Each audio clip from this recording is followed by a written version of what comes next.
and welcome to the Decorating and Staging Academy's Design Boardroom.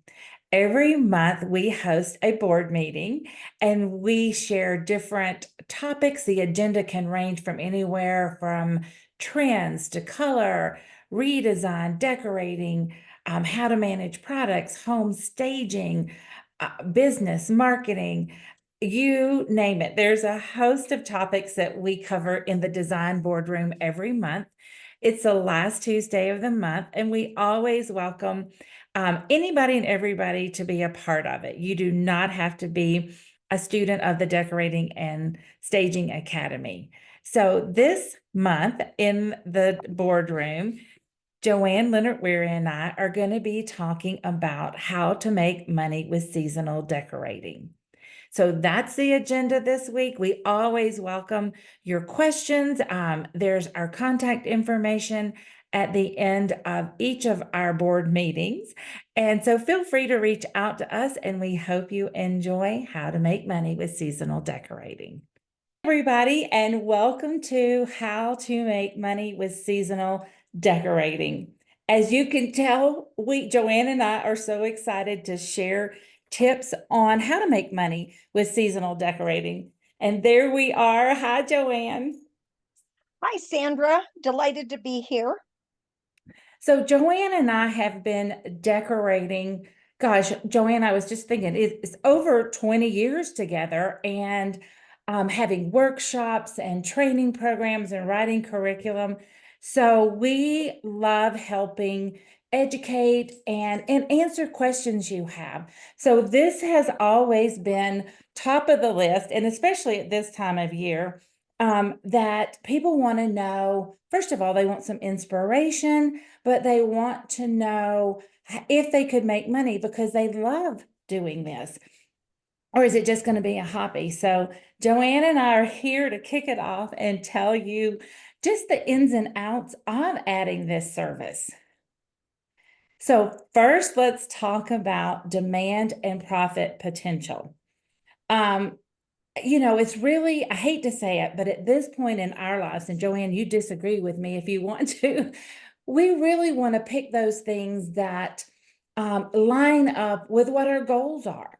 And if we do seasonal decorating as a service, we first of all want to know if there is a demand for it and what kind of profit potential is there.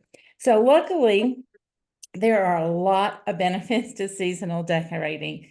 It is additional revenue. And several years ago, we took a survey, and we've done it several times, asking professionals that were already in the business, whether it was staging or interior decorating, if they offered seasonal decorating, what percentage of their yearly income that they could contribute to seasonal decorating. And pretty much every time we took this survey, it was 25%. So that lets you know that there is a demand for it, even if you're offering other services. But when you can say this particular one offers 25% of that yearly income, that's huge. The plus about it is it can be a standalone service. And let's just back up to just a minute. When we think of seasonal decorating, it's just not for Christmas or this, that big seasons that we have, Hanukkah and Christmas, that block of time. I mean, there is spring, summer, fall, winter. There's even those seasons, but then you throw in there graduations or summer picnics. So what really happens is it straddles that fence of event planning.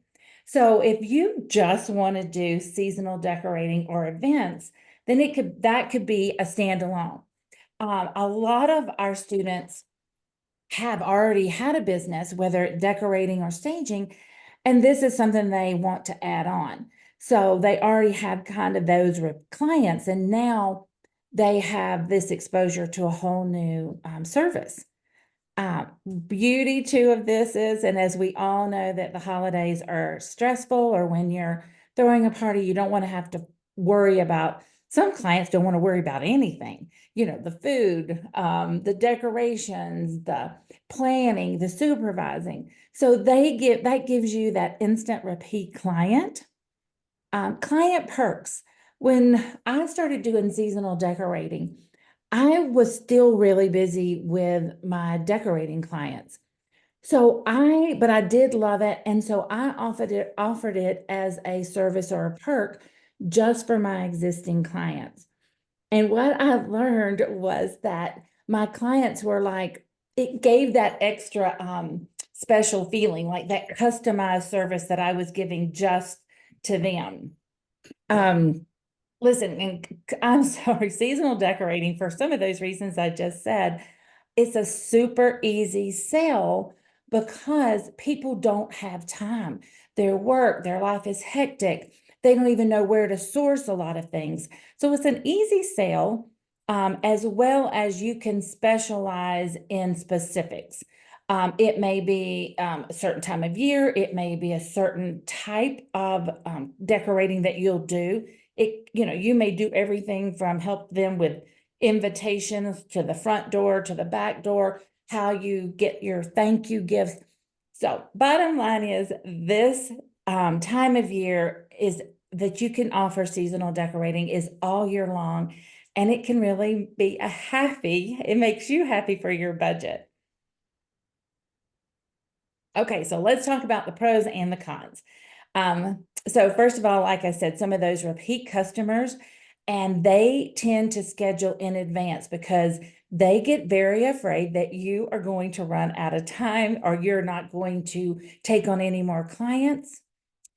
The pros can also be as big or as little as you want to be involved. So if you say, hey, I am specializing in, let's just say Christmas trees, because that is one element that a lot of homeowners go, oh gosh, just thinking about putting lights or extra lights on can get overwhelming. So the project can be as big or as little as you want. People see value in this service. It's more physical than mental a lot of times. I mean, you are schlepping stuff in, you're also unloading inventory. Once you have an idea and you know some of the rules that we do teach in our certified seasonal decorating class, you'll know how many strands of light. So if your homeowner doesn't have that, then you automatically are going to have that list, and we cover all this. So if you've taken any of our classes, Joanne and I love to have systems and forms so that it takes the guesswork out for you. And it's a high profit margin. Okay, so now let's talk about the cons. It is seasonal. If you decide that you only want to do specific ones, or let's say your area, your market really dictates the seasonal decorating is just, let's say, a 4-week window, then you may have just a very limited time to make money. And if you want to disperse that throughout the year, then that's where some of your marketing and education for your clients will come in handy. Like I said, this limited window of time for you to get it done, and it could limit your clients. So if you have a specific salary or income in mind, then you're going to want to be sure that you figure out the way to budget that throughout. And it's not a recession-proof business. This is what I call a luxury item for a lot of people, because if, let's say, money is tight, and they may not feel that they are going to splurge on this. So these are just some of the cons to consider. Anything else, Joanne, I'm missing here? No, I think this is good, and I love that you said, this can be a very physical business, and so that's one of the things you want to keep in mind, because physically it can be draining, and or you make sure that you have some good people with you that are not afraid to get a little tired and exert a little effort. Right, especially climbing those, if you got a 12-foot, 14-foot tree. Right, right. So the other plus, and we think about demand and potential in your profit, is there are so many creative opportunities for you to touch, whether it's the tree, the mantle, the table, the wreath, the bow, the doors, chandeliers, and those unexpected places. I just popped this in because this was a creative opportunity that we hosted a workshop in a cupcake shop. And I thought it would be really cool for me to use what they had or just things that I could pull together very quickly, because this really was a last minute thing too that we were doing. But and you do know, if you've been decorating anything, sometimes when you're have a deadline on the clock, or you have a deadline or a limitation, I should say, with the budget, you do some of the most creative things. So I'll just share, this was nothing more than lifting up the glass on top of the round table. And I just laid out bags of peppermints. Again, you're going to take a minute, make sure they're laying flat. Otherwise, you're going to have crushed peppermints. But so yeah, there's a lot of creative opportunities, which will translate into profit. Okay, so there's a lot of numbers, but this is so important for us to look at the projected growth. Basically, in 2023, holiday retail sales just in the US were forecasted to reach $957.3 billion. And they are figuring that that is a conservative value. Basically, look to it, 2002, excuse me, it was only 416. I can't believe I'm saying only 416 billion, but it's the growth that you are seeing from 2 to 23. So Right, more than doubled really, the growth. It's amazing. so we love to share just what is the industry standard. So there's a lot of ways for you to price your services. So one of the easy ways, and is a comfort zone for new seasonal decorators. Heck, I even still like to price by the hour, because projects can change. I might give a range, but you can start from $50 to $150. And that's where the certification is important. Not only does it educate you to know how to effectively decorate and staging, I guess you'd say you're somewhat staging inventory and how to really approach the jobs. But that's when you start to be able to price more per hour. You have to also look at how quickly that you can complete a project, not just, the speed part of it, but have you honored what the client wanted, your experience. Joanne and I always say you can't penalize your clients for any learning curve, or if you are moving a little bit slower in the beginning. And recruiting help, like we just kind of talked about, is so important. Now, you're also going to consider how much more money you need to tack on if you're charging by the hour, if whoever your assistants are that you're bringing.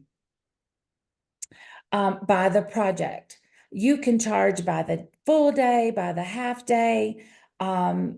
You also, too, you will get more efficient at trying to estimate how long, let's say, from the front door to the back door, and these three focus pieces that your areas that you're going to decorate, how long that's going to take you. And I do love to give a range. I am going to estimate, and my client is always Mary. I'm going to estimate, Mary, that this project, what we've decided after our client consultation, is going to take me anywhere from 7 to 10 hours. So if you give yourself that range, then the homeowner is not surprised, and you're going to make sure that you are in that range. The other beauty about seasonal decorating is that you also have this ability to make money on the product. Even if you are buying retail, you're going to be marking that up 20%. That is an industry standard. That's not you saying, oh gosh, how am I going to approach that? You're going to approach it right off the bat when you are having your consultation, and how you price. You never want surprises. Your client really doesn't want a surprise. So you can mark those retail price product items up by 20%, plus you're charging for your time.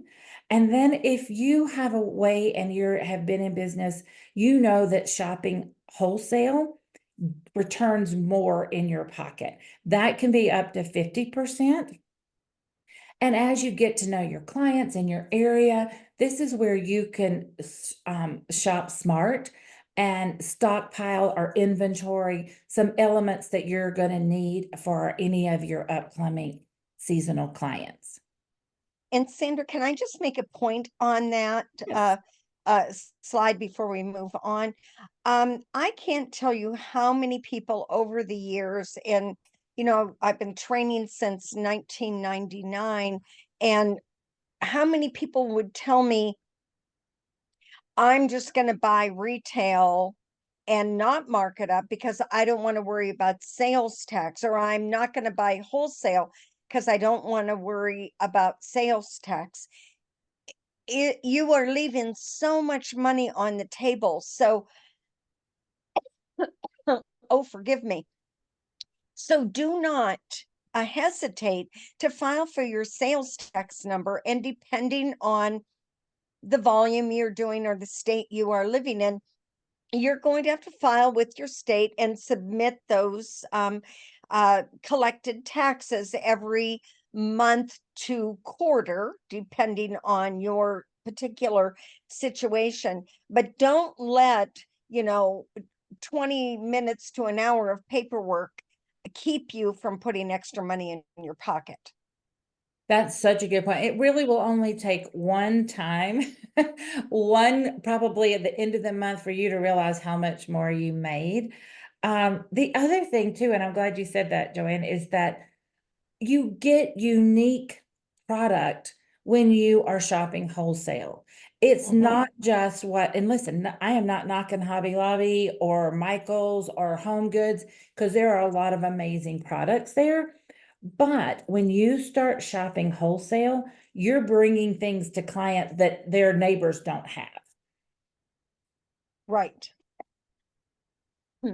So let's talk about how to get started. Whether you are adding this business to your existing business, this is an additional service, or if you are going to start a business that only offers seasonal and holiday decorating, begin by understanding that your home is your lab. I have created many beauties and many chaoses in my own home. I would have a brainstorm and I'd think, okay, I'm going to try this out before I tried at my clients. And some of them have been huge successes. But for those of you that have been around any length of time, some of my failures, such as, leaving paint on my first husband's posterior because I decided to paint a toilet with red epoxy paint, and that was back in my young years. But, use your home as your lab, experiment. And while you are thinking about your home, I also want you to be careful about letting your home's personality permeate every job that you do. Remember, if you offer this service, you are decorating for that client and their style. So you may love what you do, and there have been jobs over the years that I knew were good design, whether it was, a regular design service or holiday decorating, but I captured their personality. Start showing them what you've got. If you're going to be offering this service while you're taking the seasonal decorating class, start posting now. Do not wait until you've completed the task. Start posting now with ideas, things that you've done in your own home. And as Sandra said, keep in mind that seasonal and holiday decorating does not just mean October, November, December. I have many, many clients for many years when I was specializing in residential design that I would go back every quarter to change their house out for that new season. We might flip out a rug, put slip covers on the sofa, change out the lampshades. It wasn't that we were decorating in the true sense of using fall leaves, but we would create subtle changes in the room that kind of welcomed a new season. So post those ideas on your social media. So now when you say, hey, I'm offering this new service, or we've added this service to our business, they already get that you have that talent. As Sandra talked about, finding resources and vendors, and those resources are not only going to be the products or the decor elements that you will use, but they're also going to be the people that will do the lighting on the outside of the building, because you are not climbing that ladder, no way, shape, or form. You're locally here, there is a business called Dawn's Grazing Station. She does the most beautiful charcuterie boards and special events. She's a person that I would refer often. And the beauty of those kind of people is they're going to refer business back to you. And you can decide, you can either talk to them about referring and you get a little uh, piece of the pie when they do that, or you just make it a win-win situation where you're each recommending one another. If you are looking to add to your decor elements, think about attending a show in early in the year, January, February, March. There are a number of wholesale shows, Atlanta, Texas, Las Vegas, that focus on holiday decor, ribbon, and everything. And you can go in January, order things that you want, and they won't even ship them to you until the holiday season of Christmas, if that's what your focus is going to be. Turn on your creativity. Look at, looking at Pinterest, again, experimenting in your home. What happens if I make a bow with 3 different kind of ribbons? What does it look like? What happens if I place this mantle arrangement asymmetrically instead of symmetrically? Be creative. You want people to say, my favorite phrase in the world, I never would have thought of that, because that's going to get you more business. And I encourage you to take Sandra's seasonal decorating certification class as well. Joanne, I had to think too, when you said show them what you've got. I think it was my second seasonal decorating client I got because I had a girls' night and it was a cabbie fashion show. And I'm sure probably anybody listening has had to have one of those. But but I thought, well, I set the table and I set the stage, so to speak, with their colors. And by the time I really wasn't thinking about getting a seasonal decorating client, but it kind of like translate your creativity will translate into them trusting you to come up with really good ideas. Yes. And make sure, I mentioned this on the last slide, but get to know your client. We've created a interior decorating intakes sheet that we use for our clients on a regular basis, but do that also on a seasonal basis. Do they like things to be whimsical or very traditional?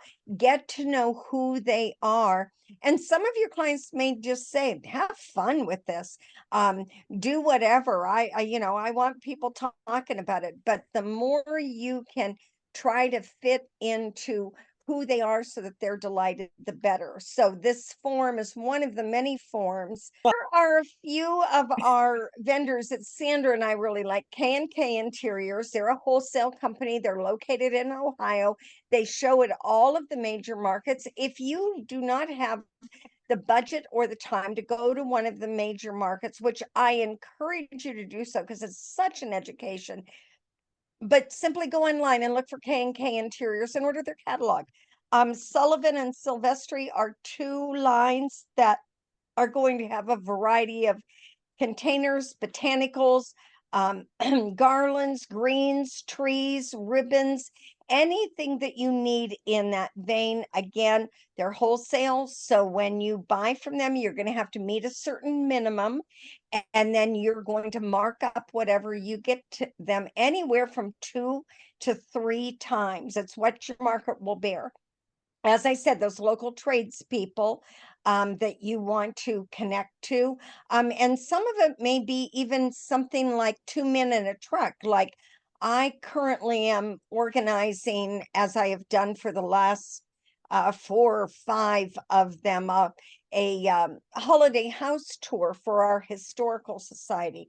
And what I often hear from clients is, I don't mind decorating, but I can't carry things down from my attic anymore. So when you're building those resources, think of the people that can just help you to get your job done more effectively. And Sandra has more resources and vendors in her seasonal decorating class. We really do have a long list of them so that you don't have to go search for them. But isn't this a perfect example, everybody, of how you can take a season over the top for your client? Now, granted, this is K&K showroom, so they want you to really see everything, but just the uniqueness of the tulips hanging upside down over the chandelier, or it could be a bird cage type setup, but that's just a perfect example how the seasons can make you profit. So finding inspiration, Joanne and I do get this question a lot, like, oh, am I gonna have enough ideas? And listen, they are out there. You've got Pinterest, you've got Facebook, HGTV. I always just set the recorder to record certain shows, house, seasonal shows, trade magazines. I mean, luckily, a lot of my dentist has some of the best decorating magazines too. I will always flip through it, even though some of the ideas I may not even consider, but just being aware of what's in front of you to peruse. Any special publications that are out there, holiday house tours, like Joanne was saying, they have one in her area. And just house tours in general, you will get a lot of good ideas. And let the experts kind of guide you in case you're wondering who we're referring to. It's us. So here's just a few out of the box ideas. I love this one on the left. One of our students sent this to us. This is two sets of shutter. This is a set of shutters and how they have gotten turned in to the nutcrackers. How creative, some paint and a different element here and there. On the right, this is a friend of Joanne and mine, and she just, as she said, she coveted these decorations, these red balls that you see, and she used them in very unique ways every year. And this year they were on the front door. Another year she had them in the planters and inside hanging from the chandelier, I think was one year. But what is really cool about this is I have seen this translated. You can use beach balls that you spray and anchor them in the planters. Even the kids, the bouncy balls, I know you've seen them where you hold one in with a big rubber band and you bounce them. Those, I've seen those sprayed silver. So you can translate some even expensive decor items and bring those to your clients on a budget. Here's a few more. I love the one on the left. I mean, again, think about your client, think about your space, your budget, their style. But how cool is this? This is just the metal star that we've all seen, but this collection of the homeowners hats that kind of made the tree effect. And then you have the old, what are they called? The little individual drawer boxes. Joanne, I can't remember what they're called all of a sudden. Anyway, so cute. This in the middle is a tomato plant cage turned upside down and even loosely decorated. You didn't even have to fill up every square inch of it because that kind of made this whole effect feel unique so you could see what it was built out of. And on the right, I mean, can't you just see your clients just moving into a house, but let's get you a tree up. You don't even know where the decorations are. Right.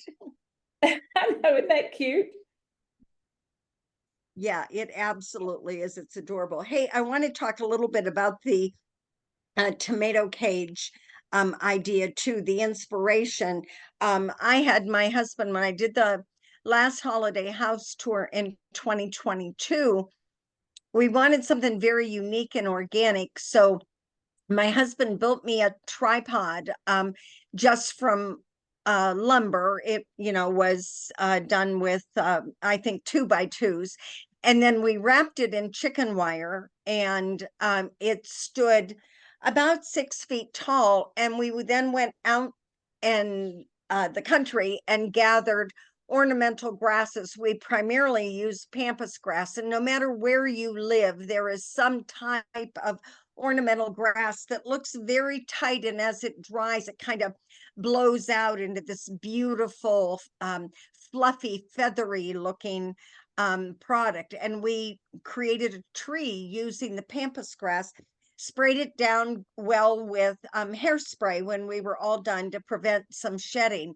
And it made such an interesting look. And of course, the fact that we went really big. So think of something that has that tree shape to it, like Sandra has shown you here, and how you can take it to the next level. And isn't this adorable? Okay. Using some really fun, colorful ribbon. I love the graduating color of the ornaments that are going up, and then topping it off with this amazing bow. Just so unique, so different. And I mean, and it could be something that this homeowner had. I mean, how many of us don't have a collection of the silver or the gold? And it may just be this is the year they want to add the pink balls to the tree. So just unique and different. And then we love the one on the right to show you just a bicycle sprayed, lighting up the presents, going, like they're driving to the neighbor's house to deliver the presents, and the Santa hat. And then we were talking too, how easy this would be to also, with another fresh coat of paint, make this cute and different and unique for another season. My mother fell in love, one of Aria in Las Vegas had bicycles hanging from the tree. So she took that inspiration moment and went home and just found a collection, sprayed them each a different color, and had them throughout her yard. So again, translating it to a season.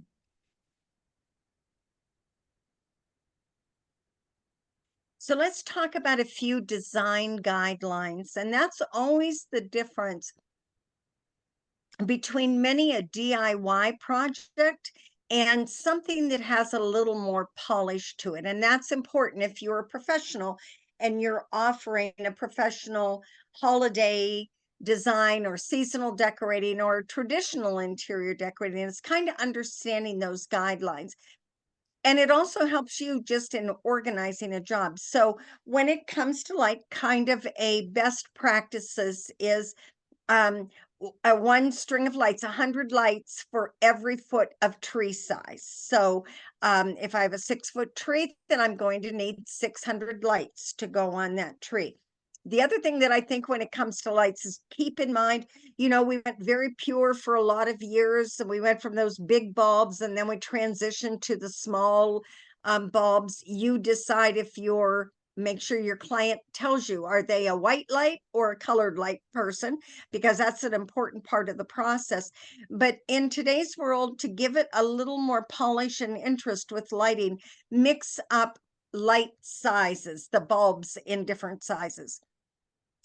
Also, when it comes to tree decor items, you need about 20 per foot of tree. So if you're decorating all the way around the tree and you say, how many ornaments or fillers or branches do I need to put in this tree?